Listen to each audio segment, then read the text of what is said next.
Bismillahirrahmanirrahim. Assalamualaikum warahmatullahi wabarakatuh. Perkenalkan, saya dengan Maman Sulaiman, calon guru penggerak angkatan 11 dari Kota Bekasi. Saat ini saya bertugas di Sekolah Dasar Islam Al-Hilal, Bojong Rawalumbu, Kota Bekasi. Baik, pada kesempatan yang baik ini saya ingin mencoba membuat suatu materi ya tentang tugas di kegiatan program guru penggerak, yaitu tentang koneksi antar materi di modul 2.1 pembelajaran untuk memenuhi kebutuhan murid. Materi ini tentunya sangat penting dan sangat relevan ya, dibutuhkan untuk kondisi yang sifatnya kekinian, kondisi-kondisi saat ini. Saya akan coba menjawab terkait hal ini setelah saya mengikuti proses beberapa pembelajaran di modul 2.1 ini, mulai dari teori dan juga diskusi, berkolaborasi dengan guru-guru hebat yang lainnya, saya bisa menarik sebuah kesimpulan. Yang pertama, pembelajaran berdiferensiasi adalah itu serangkaian, ya, serangkaian keputusan masuk akal. Jadi serangkaian keputusan masuk akal atau common sense yang dibuat oleh guru yang berorientasi kepada kebutuhan murid. Jadi ini ada satu kata kunci yaitu apa? Yaitu yang berorientasi terhadap kebutuhan murid. Ini yang dimaksud dengan pembelajaran untuk memenuhi kebutuhan murid. Nah, bagaimana langkah kita untuk bisa menerapkan ya pembelajaran berdiferensiasi ini di kelas kita masing-masing?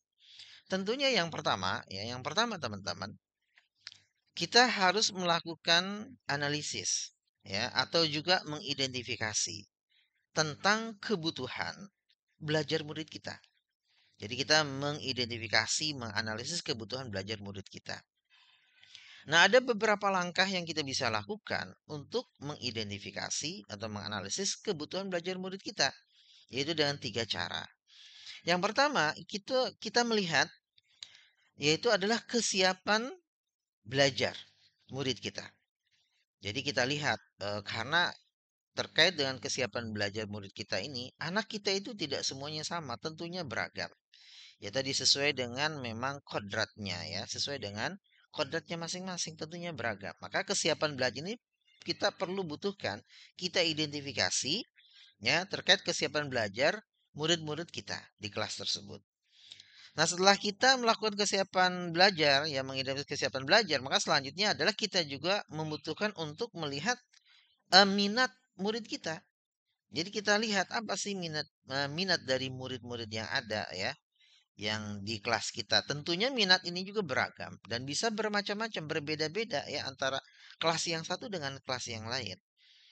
Nah, yang selanjutnya yang terakhir adalah kita juga mengidentifikasi terkait dengan profil belajar murid kita. Nah, ini juga penting, teman-teman ya, tentang profil belajar murid kita. Tentunya tadi tidak ada anak yang itu sama persis ya. Tentunya beragam sesuai dengan tadi kodratnya masing-masing. Nah, dari ketiga tahap tersebut, setelah kita mengidentifikasi dan juga menganalisis, kita tuangkan ya dalam sebuah tulisan gitu ya. Nah, selanjutnya apa? Hasil analisis atau identifikasi yang telah kita lakukan, itu teman-teman kita tuangkan di dalam skenario pembelajaran kita. Jadi skenario pembelajaran ini kita susun berdasarkan tadi kebutuhan murid kita. Ya, kita rancang berdasarkan kebutuhan murid kita, skenario tersebut ya. Nah, skenario pembelajaran ini memang kalau mungkin teman-teman sudah menggunakan kurikulum Merdeka Kumer itu dituangkan dalam MA, yaitu adalah modul modul ajar ya. Modul ajar ini dituangkan mulai dari pendahuluannya ya, mulai dari kegiatan inti sampai dengan kegiatan penutup, termasuk terkait dengan asesmen atau penilaian yang berbasis yaitu asesmen formatif, yaitu asesmen proses yang memang itu didahulukan ya.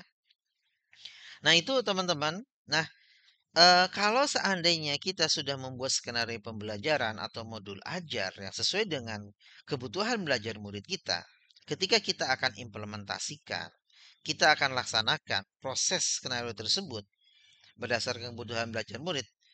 insya Allah ya kita bisa pastikan bahwa hasil dari proses belajar tersebut itu akan menghasilkan hasil belajar yang lebih optimal dibandingkan tanpa kita melihat kebutuhan belajar murid kita. Kenapa? Karena ini sesuai dengan karakteristik kebutuhan murid kita. Maka ini hasilnya akan lebih optimal, ya, lebih maksimal hasil belajar anak-anak kita ini ya. Nah, itu harapannya seperti itu. Nah, tentunya teman-teman semua ya, pembelajaran berdiferensiasi ini yang kita maksud pembelajaran untuk memenuhi kebutuhan murid, ini sangat relevan. Sebagaimana yang sudah pernah disampaikan ya, filosofi dari pendidikan nasional yang disampaikan oleh Ki Hajar Dewantara ya, dan juga terkait dengan modul-modul sebelumnya kita pelajari tentang nilai dan peran gitu ya, guru penggerak ya, nilai-nilai apa namanya universal, dan juga terkait dengan visi kita sebagai guru begitu ya, dan juga terkait dengan budaya positif, penerapan budaya disiplin positif ya, juga terkait dengan proses tadi kontrol kita gitu di dalam kelas. Nah, tentunya semua itu dibutuhkan di dalam satu proses pembelajaran berdiferensiasi. Tentu ini sangat relevan sekali ya. Nah, tentunya berharap ketika kita bisa menjalankan ini dengan baik dan benar, kita bisa mendapatkan hasil yang tadi belajar yang lebih optimal. Ya mungkin ini yang dapat saya tarik kesimpulannya teman-teman semua. Ya mudah-mudahan ini bisa menjadi satu kegiatan refleksi ya untuk melihat bagaimana pembelajaran-pembelajaran yang sebelumnya kita lakukan. Tentunya perlu kita coba ya kita lakukan satu perubahan-perubahan yang tentunya ke arah yang lebih positif. Demikian teman-teman yang mungkin sedikit yang dapat saya bisa sampaikan. Mudah-mudahan yang sedikit ini tentunya dapat memberikan manfaat ya. Yang sebesar-besarnya untuk teman-teman yang menyimak kegiatan video ini. Demikian, Assalamualaikum warahmatullahi wabarakatuh.